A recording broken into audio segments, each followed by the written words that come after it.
जय भगवान गोयल जी, नाजिम खान ने ओपन चैलेंज कर दिया, अगर आप लोगों को प्रॉब्लम है बाबरी मस्जिद के नाम से, चले जाइए कोर्ट और रुकवा दीजिए कोर्ट से।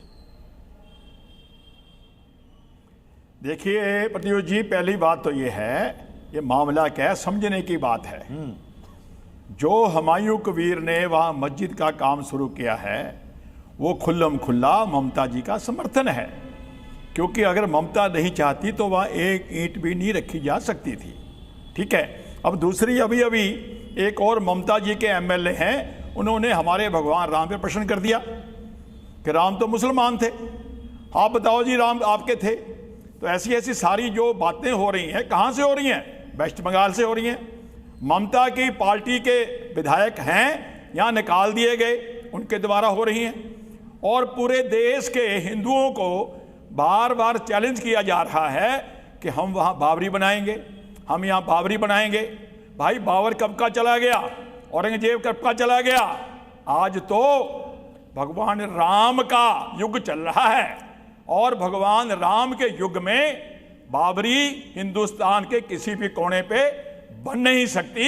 मस्जिद तो बनेगी, बाबरी नहीं बन गई, तो बनेगी, उखाड़ के फेंक देंगे नींव को, और नींव को खोदने वालों को भी नींव में डाल देंगे गड्ढा करके। भाई हम भी तो खोद जाते हैं, ये हिंदुस्तान है, लेकिन ढाका नहीं है, ये बांग्लादेश नहीं है। यहाँ हिंदुओं के साथ अन्याय करोगे, जाति करोगे, राम का अपमान करोगे, क्या भारत के बिल्कुल नहीं बर्दाश्त करेंगे।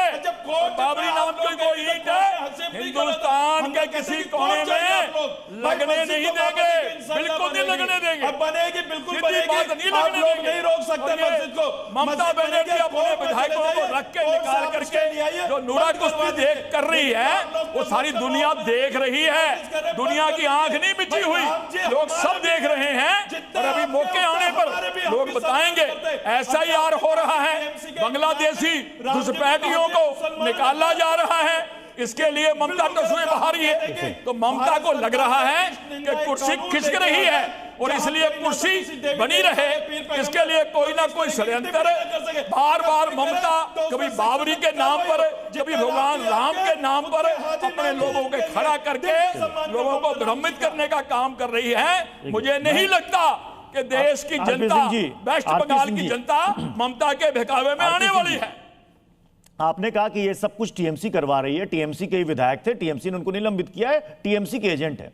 वो तो ये कह रहे हैं कि हम कम से कम 150 सीटों पर उम्मीदवार खड़े करेंगे, और 90 सीट वो कह रहे हैं मुस्लिम मतदाता हमें कम से कम जिता कर दे, ताकि सत्ता की चाबी हमारे पास आए। अगर वो इसमें कामयाब हो जाते हैं तो सबसे ज्यादा मुस्लिम वोट बैंक वही काटेंगे। मुस्लिम वोट कटेगा तो फायदा किसको है, नुकसान किसको? अगर मुस्लिम वोट कटता है तो नुकसान तो ममता बनर्जी को है। अगर ममता बनर्जी को इनको खड़ा करके ये करवाना था तो अपने पैर पे कुल्हाड़ी मारेंगे क्या ममता दीदी? आरपी सिंह जी, किसको नुकसान है, किसको फायदा है, बताइए। देखिए अभी तो उन्होंने अपने पत्ते खोले हैं, अभी चुनाव दूर है, चुनाव आते आते कई सारे रंग बदलेंगे। ये पहले कांग्रेस में रहे, टीएमसी में रहे, हमारे आकर एक इलेक्शन लड़े, हार गए, फिर उस वापस से टीएमसी में गए, मंत्री बने रहे वहां पर। एक मोटी बात बताइए कि क्या पॉसिबल है कि बाबर के नाम की मस्जिद वहां बन रही और ममता बनर्जी उसको बनने देगी? जब बनने दे रही तो कहीं ना कहीं कोई एक बड़ी गेम प्लान है, कोई बड़ा एक षड्यंत्र है जिसके अंतर्गत हो रहा है। नहीं तो मतलब बाबर के नाम पे मस्जिद बने, ये किसी ढंग से गले से नहीं उतरता, और वो ममता बनर्जी की मर्जी के बिना बने, ये किसी ढंग से गले से नहीं उतरता। इससे बड़ा स्पष्ट है कि ये कहने के एक लंबी राजनीतिक चाल है, और थोड़े दिन बाद इसके खुलासे हो जाएंगे। चुनाव आते आते बड़ी चीजें बदलेंगी। ये हो सकता है ममता बनर्जी का साठ डांट कर ममता बनर्जी ने अलग किया हो, क्योंकि वो आजकल थोड़ा उन्होंने अपने तेवर बदले ममता बनर्जी ने, तो इसको इनको अलग किया हो ताकि मुसलमानों के वोट ये ले जाए, हिंदुओं के वोट हम कुछ कर लें, हिंदुओं को बांट लें, और फिर कुछ ऐसा मामला कर लें ताकि हम लोग चुनाव जीत जाए। तो मुझे लगता है कि हम लोग चुनाव जीत जाए, मतलब आप कह रहे हैं कि कल को अगर मान लीजिए हुमायूं कबीर, मान लीजिए एक अनुमान के तौर पर कि अगर वो इतनी सीटें ले आते तो कल को टीएमसी और हुमायूं कबीर एक साथ फिर हो जाएंगे। वो मंत्री रहे इनकी सरकार में अभी तक, उनके खासम खास रहे हैं। और अगर वो बोलेंगे कि नहीं हमें बीजेपी की तरफ से ऑफर है, तो आपके साथ भी चिपक सकते हैं वो। मतलब से सरकार आपको जो बाबर के नाम पे मस्जिद बनाएगा उसके लिए हमारे पास कोई जगह नहीं है। अच्छा। और हमारी सरकार बनेगी इस बार वहां पर, सुन लीजिए, हमारी सरकार बनेगी, और मैं कह रहा हूँ उस बाबर के नाम की जो मस्जिद बनी उसकी इसे मैं उतारूंगा जी। अगर मस्जिद बनाए स्वागत है, जी सत्य बनाए, पर बाबर के नाम पे मस्जिद नहीं बनने देंगे।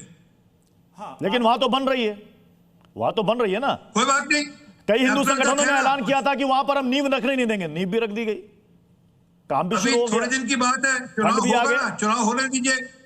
थोड़े दिन की बात है, चुनाव होने दीजिए, उसके बाद देख लेंगे। चुनाव के रिजल्ट आने के बाद हम वहां सरकार बनाएंगे, फिर देख लेंगे, उसका उत्तर दे देंगे, उसको ठीक जी, रखेंगे। एक सवाल है परंतु मेरा। बाबर तो के नाम समूल- पे इस देश में मस्जिद